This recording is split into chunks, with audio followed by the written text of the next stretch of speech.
Hispanic Achievement Awards honor the legacy of an amazing woman who dedicated her life to women, children, and the Hispanic community. Soon you will meet Pinellas County Judge Myriam Irizarry, who has a legacy of her own. Judge Irizarry was the first Hispanic female to serve as a judge in Pinellas County. She was born in Puerto Rico and raised in New York and New Jersey. For more than 25 years, she worked for the Pinellas Clerk of the Circuit Court. She is a former president of the Clearwater Bar Association and the Hispanic Outreach Center. Because of her pro bono legal counsel to the Spanish-speaking community, the Florida Supreme Court honored her with the Florida Bar President's Pro Bono Service Award for the 6th Judicial Court. Please join me in welcoming Judge Myriam Irizarry.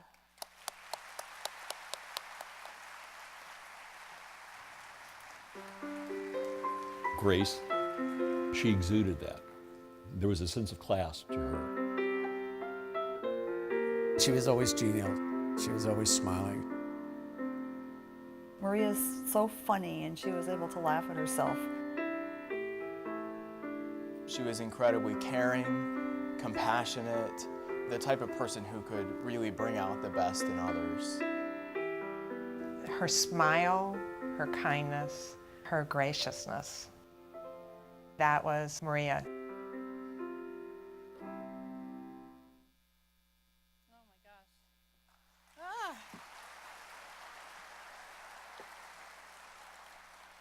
Oh, that melts my heart. I miss her terribly. She was like a sister to me. Buenos días, mi gente. ¿Cómo están? Ay, qué bueno verlos.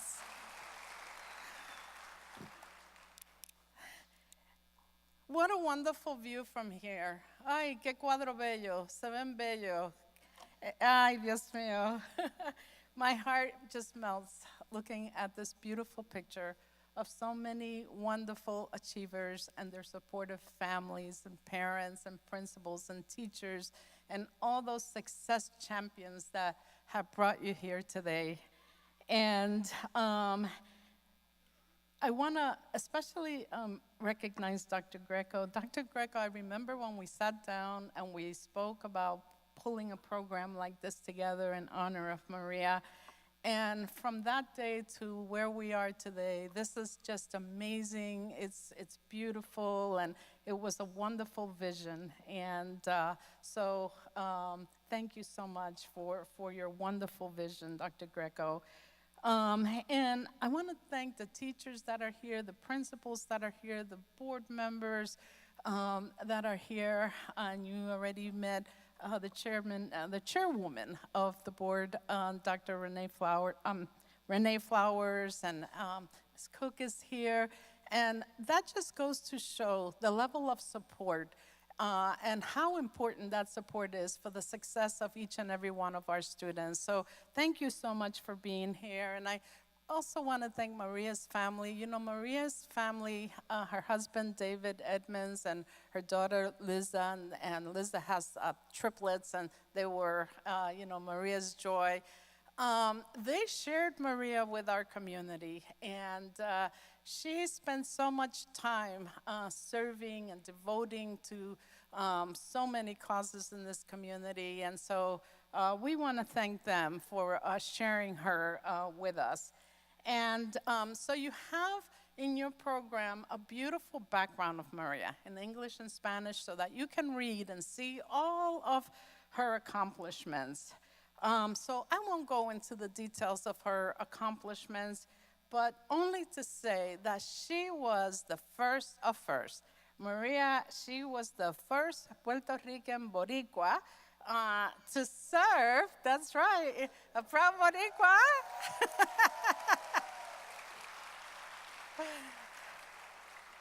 She was the first Boricua to serve as Associate Provost of the St. Pete College, and she was the first Latina to be appointed by the governor to the Juvenile Welfare Board, and she served as chairwoman of that board.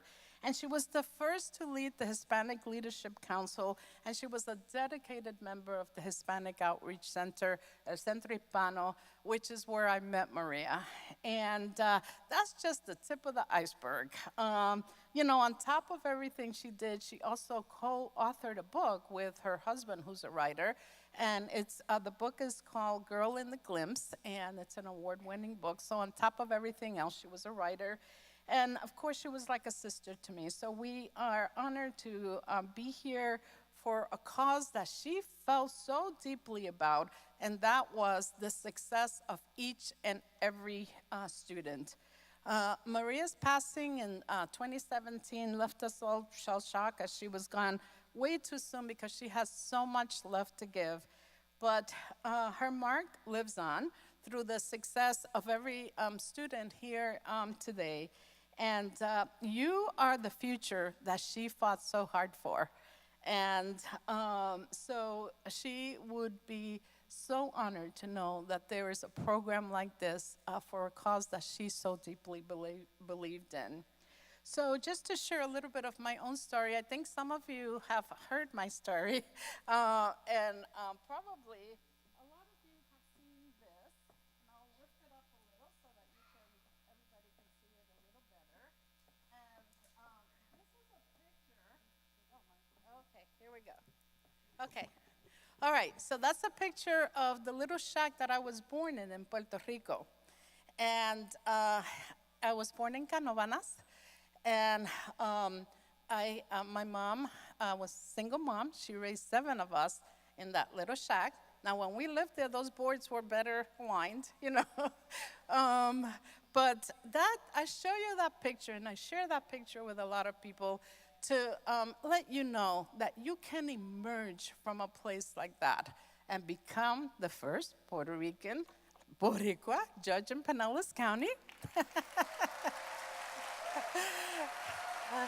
Thank you. Thank you. But your story is very similar to my story. And so the point is that you can emerge from whatever your circumstances is to follow your dream. And it's very important to have a dream in your heart early on so that you can have focus, so that you can have a path forward. And my mom, you know, she had a dream for each of us. And for me, it was to become a lawyer because I think I used to argue a lot, and she just, and I used to take her around to we moved from Puerto Rico, we moved to New York, and I used to take her to all the social service agencies in New York. And so I picked up the language a lot faster, and so I was her little interpreter. She always thought I was her advocate and her lawyer. And so that's how the dream began. And so currently I serve in the family court, Unified Family Court, and where I handle juvenile delinquency, truancy, and family matters.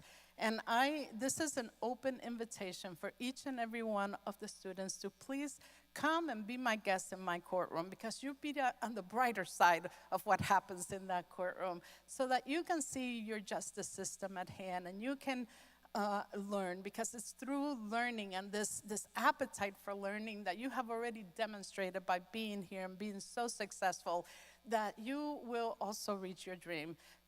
Education was the key to my success. Without it, I don't know what my life would have been like. And so you understand, and your parents understand, obviously, the importance of education because you are here today.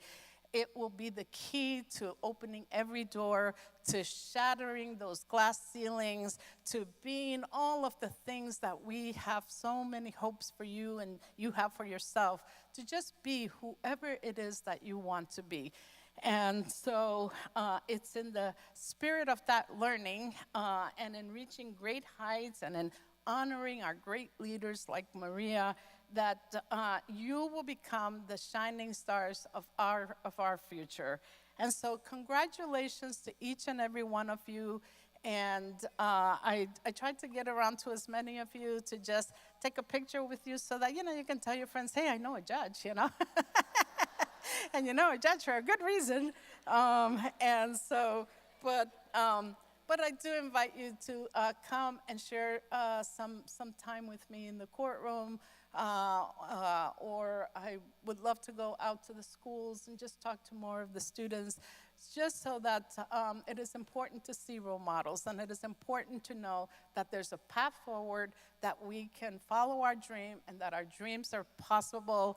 And so again, congratulations, y pa'lante siempre, pa'lante.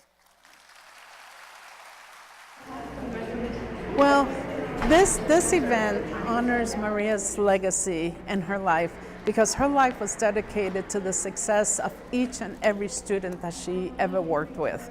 And education is so important, and Maria, being an educator, felt that the strength of our students was really the strength of our community. And so she would be honored to look out at the 1,500 faces that are here, students and supportive parents who really honor her legacy of education and being strong leaders in the community. It just would melt her heart. I know that it melts my heart to look out there and to see the future of our community.